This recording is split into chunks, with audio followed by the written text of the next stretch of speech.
Mwongozo wa kujifunza Biblia, hii likiwa ni somo la 9 la robo hii ya pili ya mwaka 2026.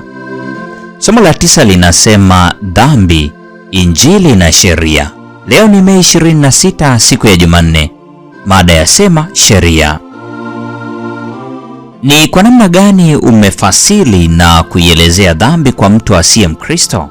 Je, Biblia inaielezeaje dhambi? Soma Warumi sura ya 3 aya 20 na Yohana wa kwanza sura ya 3 aya 4.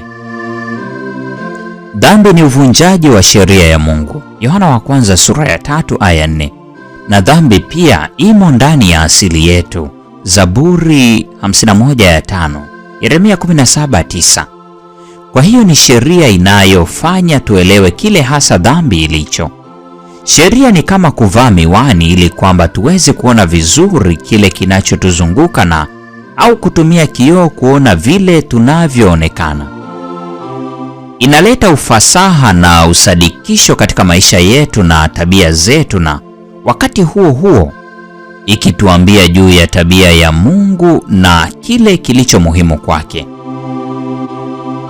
Amri 10 katika Kutoka 23 hadi 17 ziliandikwa kwa chanda cha Mungu. Yesu alisisitiza umuhimu wake. Nawe mpende Bwana Mungu wako kwa moyo wako wote na kwa roho yako yote na kwa akili zako zote na kwa nguvu zako zote. Na ya pili ndiyo hii, mpende jirani yako kama nafsi yako. Hakuna amri nyingine iliyo kuu kuliko hizi. Marko 12:30 hadi 31. Aliongeza, katika amri hizi mbili hutegemea Torati yote na manabii. Mathayo 22:40. Maneno ya Mungu kwa Waisraeli katika mlima Sinai na kwetu leo, Waebrania 1 aya ya kwanza na ya pili, yanatuambia kwamba jukumu la sheria hasa ni uhusiano. Mungu alitoa sheria kama kinga ili kulinda uhusiano wetu naye pamoja na uhusiano wetu na wengine. Hata hivyo, Shetani ameharibu uzuri wa sheria ya Mungu kiasi kwamba wengine wanaiona kama mzigo.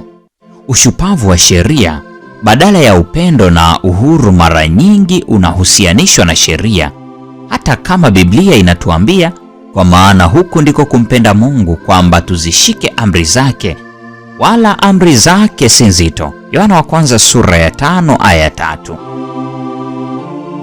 Katika kipimo cha 1 hadi 5, neno lililo hai ni la thamani kiasi gani? Na sheria kama sehemu yake kwangu? 2. Ninaposhika sheria ya Mungu, je, inanidhibiti au inanitia nguvu? Ninawezaje kuielewa vyema sheria ikiwa ninadhani inanidhibiti? 3. Ni nini kinaweza kutokea ikiwa sheria ya Mungu ya upendo kwake na wengine ingeletwa katika kiini cha maisha yangu, familia yangu na kanisa langu? Ni kitu gani kitapaswa kubadilika katika maisha yangu na uhusiano wangu? Hii ni Mei 26, siku ya Jumanne, mada ikisema sheria. Mungu atubariki sote.